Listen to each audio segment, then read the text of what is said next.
வணக்கம். தந்தையின் பாட்காஸ்ட் செய்திகளை வாசிப்பது நான் கார்த்திகா பிரகாஷ். முதலில் தலைப்புச் செய்திகள். மக்களவைத் தேர்தலை முன்னிட்டு 10,214 சிறப்பு பேருந்துகள் இயக்கம். மக்கள் சொந்த ஊர்களுக்கு சென்று வாக்களிக்கும் வகையில் தமிழக போக்குவரத்துத்துறை ஏற்பாடு. சென்னை தியாகராய நகரில் பிரதமர் மோடி இன்று வாகன பேரணி. பாஜக வேட்பாளர்களுக்கு ஆதரவாக வாக்கு சேகரிக்கிறார். பிரதமர் வருகையொட்டி சென்னை முழுவதும் பலத்த பாதுகாப்பு. சென்னையில் பிரதமர் மோடியின் வாகன பேரணிக்கு 20 நிபந்தனைகளுடன் காவல்துறை அனுமதி. சாலை ஓரங்களில் பிளக்ஸ் பேனர்கள் மற்றும் கட் அவுட் வைப்பதற்கு தடை. காங்கிரஸ் தேர்தல் அறிக்கையை முஸ்லிம் லீக் கட்சியின் அடிசுவடு என பிரதமர் மோடி விமர்சித்த விவகாரம். இந்திய தேர்தல் ஆணையத்தில் காங்கிரஸ் கட்சி புகார். தமிழகத்தை பொறுத்தவரை மக்களவைத் தேர்தலில் அதிமுக திமுக இடையேதான் போட்டி. கச்சத்தீவு விவகாரத்தை பாஜக கையில் எடுத்திருப்பது தேர்தல் அரசியல் என இபிஎஸ் குற்றச்சாட்டு. திமுக காங்கிரஸ் கட்சிகள் போல குடும்பத்திற்காக உழைக்கும் கட்சி பாஜக அல்ல. நாமக்கல் தொகுதி பாஜக வேட்பாளரை ஆதரித்து பேசிய பிரச்சாரத்தில் மத்திய அமைச்சர் ராஜ்நாத் சிங் விமர்சனம். உத்தரப்பிரதேச மாநிலம் அமேதி தொகுதியில் ராகுல்காந்தி மீண்டும் போட்டியிட வாய்ப்பு. வயநாடு தொகுதி வாக்குப்பதிவு முடிந்த பின்னர் அமேதி குறித்த அறிவிப்பு வெளியாகும் என எதிர்பார்ப்பு. ரேபரேலி தொகுதியில் பிரியங்கா காந்தி போட்டியிட இருப்பதாகவும் தகவல். 26ஆம் தேதி வாக்குப்பதிவு நடைபெறவுள்ள கேரளாவில் இறுதி வேட்பாளர் பட்டியலை வெளியிட்டது தேர்தல் ஆணையம். 194 வேட்பாளர்கள் தேர்தல் களத்தில் போட்டி. தேர்தலை ஒட்டி தமிழகத்தில் ஏப்ரல் 17 முதல் ஏப்ரல் 19ஆம் தேதி வரை டாஸ்மாக் கடைகள் மூடப்படும் என அறிவிப்பு. வாக்கு எண்ணும் நாளான ஜூன் 4ஆம் தேதியும் மதுக்கடைகளுக்கு விடுமுறை. திமுக எம்எல்ஏ புகழேந்தி மறைவை ஒட்டி விக்கிரவாண்டி தொகுதி காலியானதாக அறிவித்தது சட்டப்பேரவை செயலகம். இடைத்தேர்தல் தொடர்பான அதிகாரப்பூர்வ அறிவிப்பை தேர்தல் ஆணையம் விரைவில் வெளியிடும் என தகவல். மதுபான கொள்கை முறைகேடு வழக்கில் டெல்லி முதலமைச்சர் அரவிந்த் கெஜ்ரிவாலின் ஜாமீன் மனு மீது இன்று தீர்ப்பு. பிற்பகல் 2:30 மணிக்கு தீர்ப்பு வழங்குகிறது டெல்லி உயர்நீதிமன்றம். வட தமிழகத்தின் உள் மாவட்டங்களில் இன்று வெப்ப அலை வீசும் என வானிலை ஆய்வு மையம் தகவல். 10 இடங்களில் நேற்று அதிகபட்சமாக 40 முதல் 42 டிகிரி செல்சியஸ் வரை வெப்பம் பதிவு. அமெரிக்கா மற்றும் மெக்சிகோவில் நிகழ்ந்தது 2024ஆம் ஆண்டின் முதல் சூரிய கிரகணம். வெள்ளை மாளிகையிலிருந்து கிரகண நிகழ்வை பார்த்தார் அமெரிக்க அதிபர் ஜோ பைடன். ஐபிஎல்லில் கொல்கத்தாவின் தொடர் வெற்றிக்கு முற்றுப்புள்ளி வைத்தது சென்னை. 7 விக்கெட்டுகள் வித்தியாசத்தில் வெற்றி பெற்று அசத்தல். ஐபிஎல் தொடரின் இன்றைய லீக் போட்டியில் பஞ்சாப் மற்றும் ஹைதராபாத் அணிகள் பலப்பரட்சை. 2 அணிகளுமே 3வது வெற்றியை பதிவு செய்ய தீவிரம். இனி விரிவான செய்திகள். மக்களவைத் தேர்தலில் பொதுமக்கள் தங்கள் சொந்த ஊர்களுக்கு சென்று வாக்களிக்க வசதியாக தமிழகத்தில் சிறப்பு பேருந்துகள் இயக்கப்படும் என்று அறிவிக்கப்பட்டுள்ளது.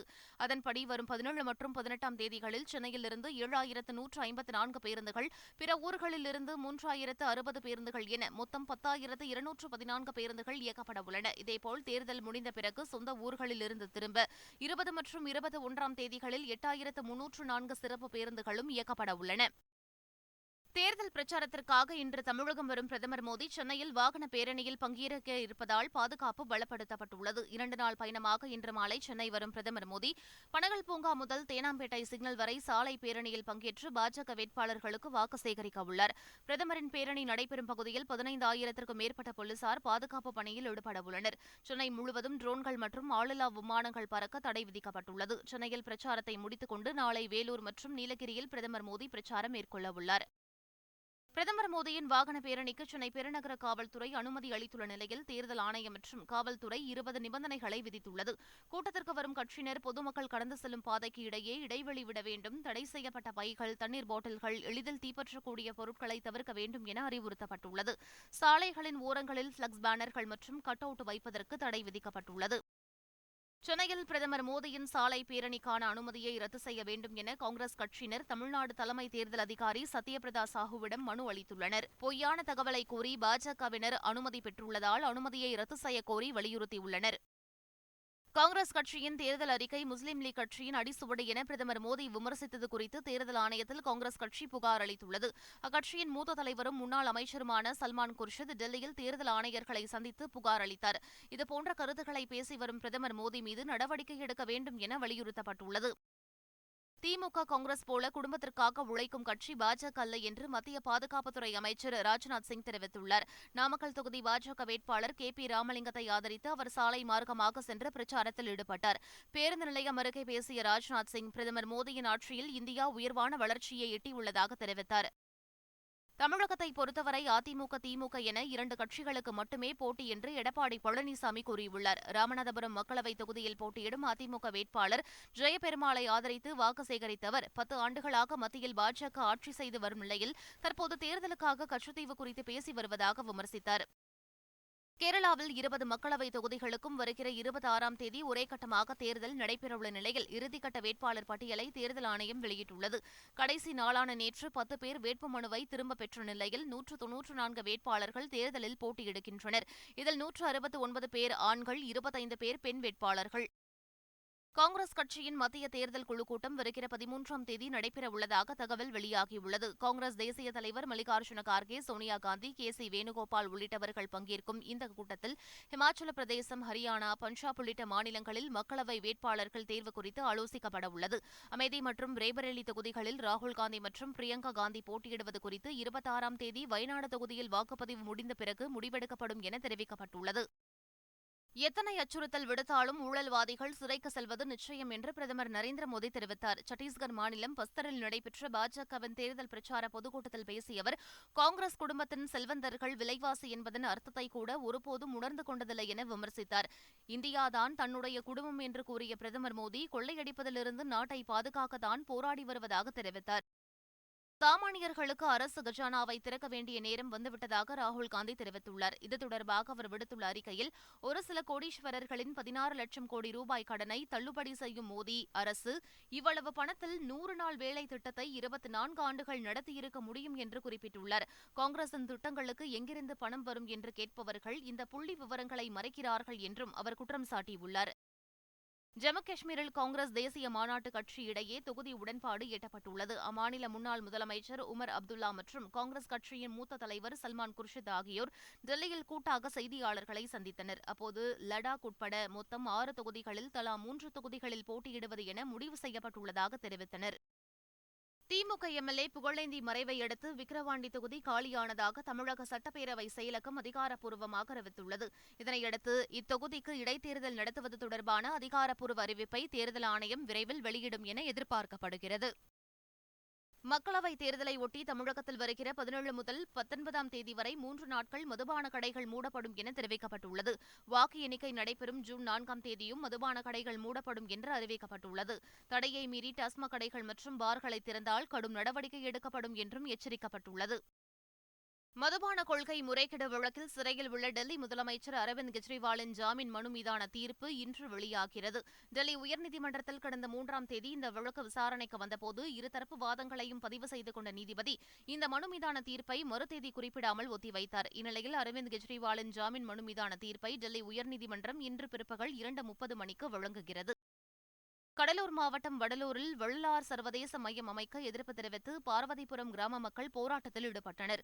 கட்டுமானத்திற்காக தோண்டப்பட்ட பள்ளத்திற்குள் இறங்கி போராடிய அவர்கள் தங்கள் முன்னோர் 106 ஏக்கர் நிலத்தை தானமாக கொடுத்ததாகவும் பெருவழியை சிறுவழியாக மாற்றக்கூடாது எனவும் குறிப்பிட்டனர். இந்நிலையில் போராட்டத்தில் ஈடுபட்டவர்களை போலீசார் கைது செய்தனர். இதற்கு எதிர்ப்பு தெரிவித்துள்ள பாமக தலைவர் அன்புமணி ராமதாஸ், வழக்கு நிலுவையில் இருக்கும்போது கட்டுமான பணியை தொடங்குவது சரியல்ல என குறிப்பிட்டுள்ளார். வட தமிழகத்தின் உள் மாவட்டங்களில் இன்று வெப்ப அலை வீசக்கூடும் என சென்னை வானிலை ஆய்வு மையம் தெரிவித்துள்ளது. நேற்றைய தினம் 10 இடங்களில் அதிகபட்சமாக 40 முதல் 42 டிகிரி செல்சியஸ் வரை வெப்பநிலை பதிவானதாக தெரிவிக்கப்பட்டுள்ளது. 2024ஆம் ஆண்டின் முதல் சூரிய கிரகணத்தை அமெரிக்கா மற்றும் மெக்சிகோ மக்கள் கண்டுகளித்தனர். இந்திய நேரப்படி இரவு 9:12 மணிக்கு கிரகணம் தொடங்கிய நிலையில் அமெரிக்கா மற்றும் மெக்சிகோவில் உள்ள மக்கள் புற ஊதா கதிர்களை தடுக்கும் கண்ணாடிகள் மூலம் பார்த்தனர். அமெரிக்க அதிபர் ஜோ பைடன் வெள்ளை மாளிகையின் பால்கனியிலிருந்து சூரிய கிரகண நிகழ்வை கண்டு ரசித்தார். ஐபிஎல் தொடரின் 22வது லீக் போட்டியில் சென்னை அணி வெற்றி பெற்றது. சேப்பாக்கம் மைதானத்தில் நடைபெற்ற இந்த போட்டியில் முதலில் பேட்டிங் செய்த கொல்கத்தா 9 விக்கெட் இழப்பிற்கு 137 ரன்கள் எடுத்தது. பின்னர் களமிறங்கிய சென்னை அணி 17.4 ஓவர்களில் 141 ரன்கள் எடுத்து வெற்றி பெற்றது. 7 விக்கெட்டுகள் வித்தியாசத்தில் வென்ற சென்னை அணி கொல்கத்தாவின் தொடர் வெற்றிக்கும் முற்றுப்புள்ளி வைத்தது. ஐபிஎல்லில் இன்றைய போட்டியில் பஞ்சாப் மற்றும் ஹைதராபாத் அணிகள் பலப்பரட்சை நடத்துகின்றன. பஞ்சாபில் உள்ள மகாராஜா யாதவிந்திரா சிங் மைதானத்தில் நடைபெறும் இந்த போட்டி இரவு 7:30 மணிக்கு தொடங்குகிறது. இரு அணிகளும் தலா 2 வெற்றிகள் பெற்றுள்ள நிலையில் 3வது வெற்றியை பதிவு செய்யும் முனைப்போடு களம் இறங்கும் என்பதால் ரசிகர்களிடையே இந்த ஆட்டம் மிகுந்த எதிர்பார்ப்பை ஏற்படுத்தியுள்ளது. மீண்டும் தலைப்புச் செய்திகள். மக்களவைத் தேர்தலை முன்னிட்டு 10,214 சிறப்பு பேருந்துகள் இயக்கம். மக்கள் சொந்த ஊர்களுக்கு சென்று வாக்களிக்கும் வகையில் தமிழக போக்குவரத்துத்துறை ஏற்பாடு. சென்னை தியாகராய நகரில் பிரதமர் மோடி இன்று வாகன பேரணி. பாஜக வேட்பாளர்களுக்கு ஆதரவாக வாக்கு சேகரிக்கிறார். பிரதமர் வருகையொட்டி சென்னை முழுவதும் பலத்த பாதுகாப்பு. சென்னையில் பிரதமர் மோடியின் வாகன பேரணிக்கு 20 நிபந்தனைகளுடன் காவல்துறை அனுமதி. சாலை ஓரங்களில் பிளக்ஸ் பேனர்கள் மற்றும் கட் அவுட் வைப்பதற்கு தடை. காங்கிரஸ் தேர்தல் அறிக்கையை முஸ்லீம் லீக் கட்சியின் அடிசுவடு என பிரதமர் மோடி விமர்சித்த விவகாரம். இந்திய தேர்தல் ஆணையத்தில் காங்கிரஸ் கட்சி புகார். தமிழகத்தை பொறுத்தவரை மக்களவைத் தேர்தலில் அதிமுக திமுக இடையேதான் போட்டி. கச்சத்தீவு விவகாரத்தை பாஜக கையில் எடுத்திருப்பது தேர்தல் அரசியல் என இபிஎஸ் குற்றச்சாட்டு. திமுக காங்கிரஸ் கட்சிகள் போல குடும்பத்திற்காக உழைக்கும் கட்சி பாஜக அல்ல. நாமக்கல் தொகுதி பாஜக வேட்பாளரை ஆதரித்து பேசிய பிரச்சாரத்தில் மத்திய அமைச்சர் ராஜ்நாத் சிங் விமர்சனம். உத்தரப்பிரதேச மாநிலம் அமேதி தொகுதியில் ராகுல்காந்தி மீண்டும் போட்டியிட வாய்ப்பு. வயநாடு தொகுதி வாக்குப்பதிவு முடிந்த பின்னர் அமேதி குறித்த அறிவிப்பு வெளியாகும் என எதிர்பார்ப்பு. ரேபரேலி தொகுதியில் பிரியங்கா காந்தி போட்டியிட இருப்பதாகவும் தகவல். 26ஆம் தேதி வாக்குப்பதிவு நடைபெறவுள்ள கேரளாவில் இறுதி வேட்பாளர் பட்டியலை வெளியிட்டது தேர்தல் ஆணையம். 194 வேட்பாளர்கள் தேர்தல் களத்தில் போட்டி.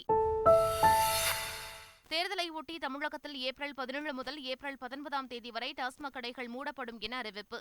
வாக்கு எண்ணும் நாளான ஜூன் 4ஆம் தேதியும் மதுக்கடைகளுக்கு விடுமுறை. திமுக எம்எல்ஏ புகழேந்தி மறைவை ஒட்டி விக்கிரவாண்டி தொகுதி காலியானதாக அறிவித்தது சட்டப்பேரவை செயலகம். இடைத்தேர்தல் தொடர்பான அதிகாரப்பூர்வ அறிவிப்பை தேர்தல் ஆணையம் விரைவில் வெளியிடும் என தகவல். மதுபான கொள்கை முறைகேடு வழக்கில் டெல்லி முதலமைச்சர் அரவிந்த் கெஜ்ரிவாலின் ஜாமீன் மனு மீது இன்று தீர்ப்பு. பிற்பகல் 2:30 மணிக்கு தீர்ப்பு வழங்குகிறது டெல்லி உயர்நீதிமன்றம்.